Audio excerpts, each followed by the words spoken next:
بسم اللہ الرحمن الرحیم۔ میں مشتاق آفتاب آپ یوٹیوب اور فیس بک پیج پہ دیکھتے ہو۔ حقیقت تو یہ ہے میرے عزیز دوستوں، میں نے آپ کو پہلے ہی بتا دیا تھا کہ ایک ناٹو اور امریکہ کا جنگ یوکرین میں روس کے ساتھ چل رہا ہے، اور دوسری طرف امریکہ اسرائیل کا جنگ روس اور چین کے ساتھ چل رہا ہے، اور بیچ میں ایران اور یوکرین پیسا جا رہا ہے۔ یوکرین میں اصل جنگ امریکہ روس میں ہو رہا ہے، ورنہ صبح سے شام تک روس یوکرین کو تہس نہس کر سکتا ہے۔ اسی طرح کھاڑی میں امریکہ اسرائیل کے سامنے اگر چین روس نہ ہوتا تو امریکہ ایران کو ایک ہی دن میں تگنی کا ناچ نچا سکے گا۔ لیکن چین اور روس نے جس طرح سے ایران جنگ کو پہلے ہی جا بجا طور پر اس کا نقشہ کھینچا تھا، ہو بہو اسی طرح یہ جنگ چل رہا ہے۔ امریکہ نے خواب میں بھی اس جنگ کے دائرے کو اور اس کی بربادی کا سوچا نہیں تھا، یہاں تک کہ اب ڈونلڈ ٹرمپ اور امریکہ چین کے تلوے پکڑنے پر مجبور ہو گیا ہے، اور شی جن پنگ کے دربار میں چین کے قصیدے پڑھنے لگا۔ لیکن پھر بھی چین امریکہ کو معاف کرنے کے موڑ میں نظر نہیں آ رہا ہے، بلکہ چین چاہتا ہے امریکہ کو اول مڈل ایسٹ سے پوری طرح سے شکست سے دوچار کر کے یہاں سے ہمیشہ کے لیے بھگا دیا جائے، دوم سپر پاور سے نیچے اتار کر زیرو پاور کر دیا جائے۔ اسی وجہ سے آج امریکہ کے اپنے مغربی ممالک ناٹو بھی چھوڑنے کے لیے تیار ہو گئے ہیں۔ امریکہ کا دبدبہ چین نے کچھ ہی دنوں میں زمین بوس کر دیا۔ اسی وجہ سے آج ایشیا میں بالخصوص طاقت کا توازن چین کے پاس آ گیا ہے۔ چین نے اپنی کمال مہارت اور کمال ٹیکنالوجی سے پوری دنیا کو قریباً 50 سال پیچھے دھکیل دیا ہے۔ ایشیا کے لیے بہت بڑی آزمائش اور امریکہ کے لیے بڑی بد نصیبی اور پاکستان کے لیے کسی رحمت سے یہ کم نہیں ہے۔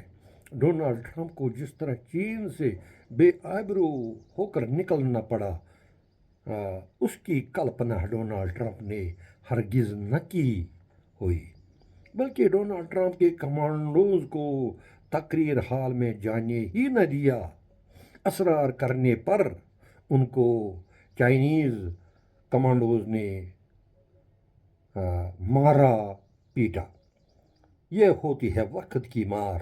آج تک کبھی کسی کے نہ اچھے دن رہے اور نہ برے دن رہے۔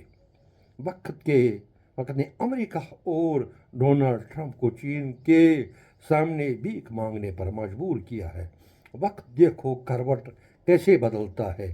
ایک طرف پاکستان ایران امریکہ کو صلح سمجھوتا کر رہا ہے، دوسری طرف پاکستان نے سعودی عرب میں جو کارروائی انجام دی ہے، پوری دنیا حیران پریشان اور ششدر ہو گئی ہے۔ پاکستان نے سعودی عرب میں JF-10 لڑاکا طیاروں کا پورا ایک سکواڈرن اور 2 ڈرون سکواڈرن، تیسرا چین کا HQ-9 خطرناک جدید ترین ڈیفنس سسٹم تعینات کیا ہے، اور 8000 کمانڈوز تعینات کر کے امریکہ اور بڑے بڑے ملکوں کو حیران اور پریشان کیا ہے۔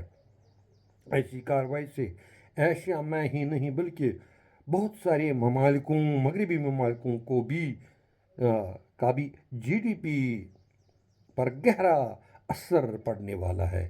سعودی عرب میں پہلے ہی ہزاروں افواج پاکستان کے تھے، اور آج 8000 کمانڈوز کیا معنی رکھتا ہے؟ پاکستان کا کہنا اگر ضرورت پڑا تو 80,000 افواج تک پاکستان سعودی عرب میں تعینات کر سکتا ہے۔ اتنا ہی نہیں، بتایا جاتا ہے کہ پاکستان نے سعودی عرب میں بحری بیڑے بھی تعینات کیے ہیں۔ پاکستان کا کہنا ہے کہ سعودی عرب پاکستان کے ایٹمی حصارے میں ہے۔ ایسی کارروائی سے صاف ظاہر ہوتا ہے کہ پاکستان کچھ بڑا کرنے والا ہے۔ ظاہری طور پر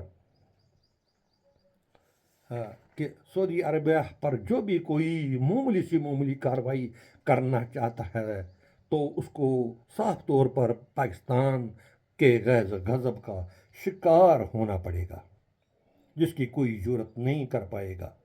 سعودی عرب میں پاکستان کی موجودگی اصل میں پاکستان، ترکی، سعودی عربیہ، بحرین، سیریا وغیرہ وغیرہ کو مسلم فورس یا مسلم ناٹو بنانا ہے، جو شاید بہت جلد ہو جائے گا۔ امریکہ ایسے نیٹو کو بننے نہیں دیتا، لیکن اب جب کہ امریکہ چین کا محتاج ہو گیا اور سپر پاور سے نیچے آ رہا ہے، اب مسلم نیٹو کا بننا طے ہے۔ لیکن جس طرح سے پاکستان ایشیا میں اپنے فوجی اڈے بنا رہا ہے، خاص کر سعودی عرب میں، یہ اور ہی کچھ بیان کر رہا ہے جس کی علمیت عام و خاص کو بھی نہیں ہے۔ بذات خود ایران، جو چین، پاکستان، روس کے بل بوتے پر اس وقت امریکہ کے ساتھ لڑ رہا ہے، اب وہ بھی ایک گولی بھی سعودی عرب کی طرف سے پھینکنے کی جرت نہیں کر پائے گا۔ اسرائیل وغیرہ کی کوئی بات ہی نہیں۔ اس وقت پاکستان ایک تیر سے 2 شکار نہیں بلکہ 4، 5، 6، 7 شکار کرنے کے لیے تیار بیٹھا ہے۔ دوستو، سعودی عرب میں پاکستان کی موجودگی اور ایشیائی مغربی ممالکوں میں پاکستان تمام مسلم دیشوں کا سپر پاور مانتے ہیں۔ بھارت اور اسرائیل کے لیے کوئی اچھا نیک شگون نہیں ہے۔ جس پاکستان کو بھارت ہی نہیں بلکہ پوری دنیا میں امریکہ، روس اور خود چین بھی معمولی چیز تصور کر رہا تھا، اسی پاکستان نے چین کو بھی حیرت زدہ کر کے یہ کہنے پر مجبور کیا کہ جس چیز کی چین کو بھی یقین نہیں اور علمیت نہ تھی، وہ بھی پاکستان نے کر کے دکھایا ہے۔ روئے زمین پر آج کون سا ملک ہے جو پاکستان کا دوست نہیں بننا چاہتا ہے؟ اے کاش بھارت نے آپریشن سندور کا آغاز نہ کیا ہوتا۔ یہ جو کچھ پاکستان کے حق میں اس وقت ہو رہا ہے، اس کی نوبت نہیں آتی گرچہ بھارت پاکستان کے درمیان پرسوں سال کا وہ ایک دن کا جنگ نہ ہوا ہوتا۔ یہی وہ دن ہے جو پاکستان کے لیے شادمانیاں لے کر آیا۔